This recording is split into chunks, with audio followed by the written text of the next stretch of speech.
Senhor presidente, prezados colegas senadores, colegas senadoras, ouvintes da Rádio Senado, telespectadores da TV Senado, é com esperança renovada que venho a esta tribuna para fazer o meu discurso de hoje. De todas as capacidades do ser humano, saber ouvir talvez seja a maior delas. Ainda mais num momento rico como este, em que os gritos ecoam por todos os cantos deste país, sinalizando um novo rumo para a humanidade. Tão importante quanto dar ouvidos, prestar atenção em tudo que se vê e ouve, é perceber que algo novo está prestes a acontecer, que o momento é mesmo de transformações. E a melhor tradução desta realidade não coube a estudiosos, pesquisadores, intelectuais e analistas. Embora todos nós tenhamos nos debruçado sobre o assunto, um homem, em especial o Papa Francisco, enxergou e decifrou o que para a grande maioria ainda parecia um enigma, um cenário recortado ou aparente desordem, ou qualquer coisa para digerir aos poucos. A visita do líder da Igreja Católica ao Brasil ultrapassou todas as expectativas dos brasileiros e brasileiras. E não só de peregrinos, porque lançou uma luz sobre nossas dúvidas, nossos desejos e missões, nos fez compreender melhor e claramente o que é tudo isso que acontece aqui e agora, considerando as distâncias impostas entre autoridades, Igreja, Estado e a nação ao longo de anos. A convite da presidenta Dilma Rousseff, estive na solenidade de recepção ao Pontífice, no Palácio Guanabara, no Rio de Janeiro.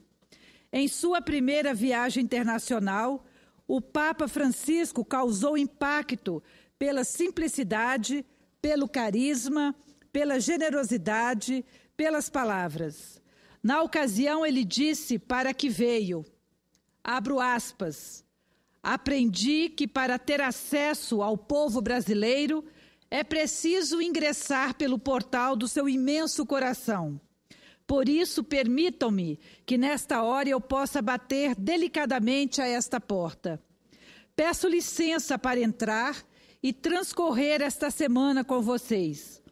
Não tenho ouro nem prata, mas trago o que de mais precioso me foi dado, Jesus Cristo. Fecho aspas.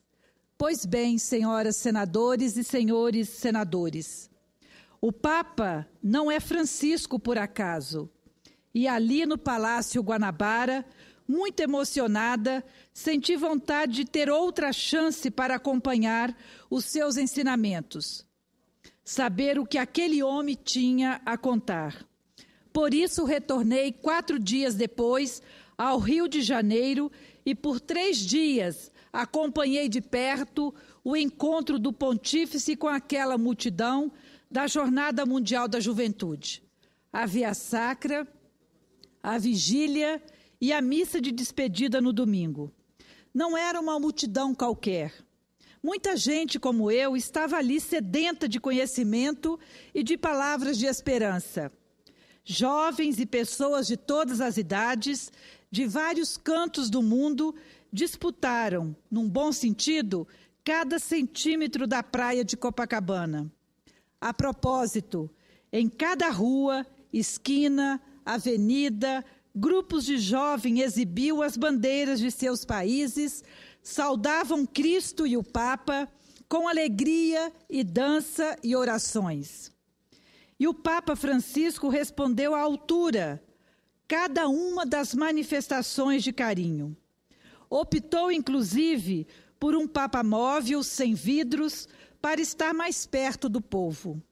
Transformou Copacabana na casa de 3.700.000 pessoas, que ali comeram e até dormiram durante uma semana, apesar dos dias mais frios, em que a temperatura chegava a 10, 11 graus. Todos se entenderam perfeitamente, apesar de línguas diferentes, na praia, nas ruas, no metrô, no comércio. e se protegeram como família. Durante as emocionantes celebrações, muitos oravam de mãos dadas e trocavam abraços, num clima de irmandade e comoção com as palavras do Papa. Num desses momentos, tive o privilégio de ficar mais próxima de diversas nações e fazer novos amigos e amigas, como os jovens vindo do Quênia. Proximidade, aliás, foi uma das 10 lições de Francisco.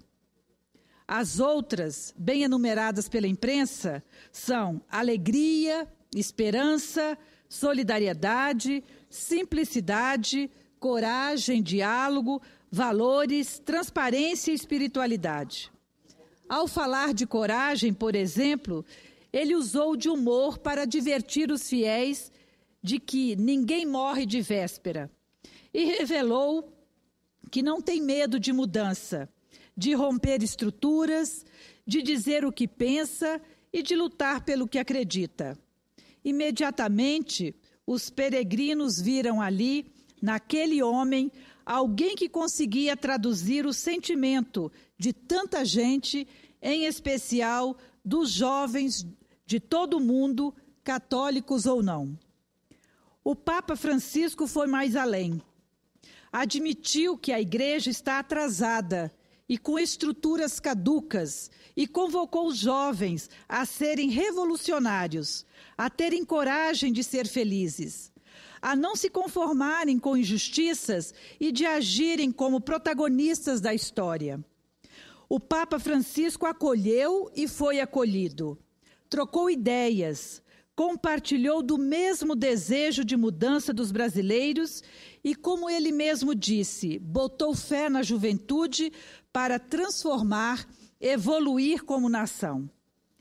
Destaco aqui um capítulo especial de suas mensagens, dedicado às mulheres, em que disse, abro aspas, uma igreja sem as mulheres é como o colégio apostólico sem Maria.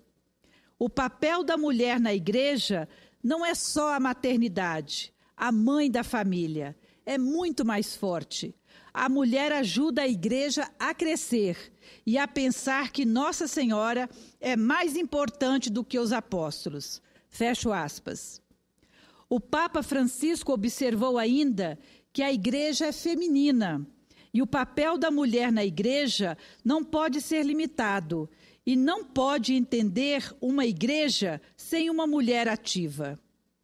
Mulheres e homens, autoridades ou não, católicos ou não, jovens ou não, em todas as pessoas ele teve o dom de tocar de alguma forma, alertar, alegrar, encorajar durante homilias e discursos.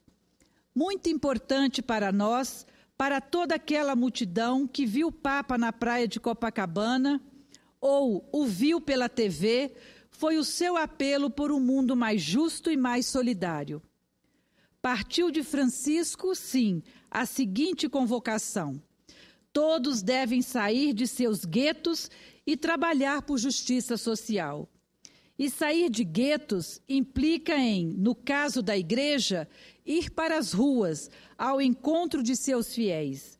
E no caso de outras autoridades não religiosas, deixarem seus escritórios e gabinetes e se juntarem à população, ficando ao lado de quem lhes delegou poderes para representá-la. Tudo isso está relacionado com o diálogo, ou com a chamada cultura do encontro, da qual o pontífice falou com muita sabedoria. Ele lembrou que entre a indiferença egoísta e o protesto violento, há uma opção sempre possível, o diálogo. Para ele, o diálogo entre as gerações, o diálogo com o povo, a capacidade de dar e receber devem permanecer abertos à verdade. Sabiamente, o Papa Francisco fala de várias reformas, no momento mais do que propício a isso, porque há uma exigência de toda a sociedade, a começar com a da Igreja, pelos motivos já expostos anteriormente. mas também há necessidade de uma reforma política, porque precisamos refazer, reconstruir, continuar avançando nas políticas que deram certo, retomando o diálogo com jovens, idosos, negros, pobres, movimentos sociais, todos que de alguma forma sofram por discriminação, violência e exclusão. Senadoras e senadores, senhor presidente, ao final da jornada, uma frase do pontífice será lembrada por todos os que acompanharam a sua breve visita ao nosso país. Sejam revolucionários. Ao dizer que um jovem que não protesta não o agrada, ele condenou o conformismo, porque os conformistas não mudam nada, sofrem sozinhos. E a todos nós, jovens ou não, católicos ou não, pediu simplesmente que não nos fechemos ao mundo. O Papa Francisco pediu coragem a todos para lutar contra as desigualdades, em especial para acabar com a fome, contra o racismo, a intolerância religiosa, as drogas, a corrupção e o individualismo. E neste contexto, todos os poderes, econômico e político, temos uma imensa responsabilidade. Como católica, acredito na renovação da Igreja, principalmente sob a liderança de um homem que tem essa visão de mundo. Coragem para mudar, simplicidade, honestidade e carisma para atrair multidões. Fé e atitude, afinal, fazem muita diferença quando sonhamos e lutamos por um mundo melhor. Eu boto fé. Obrigado, senhor presidente. Obrigada a todos e a todas.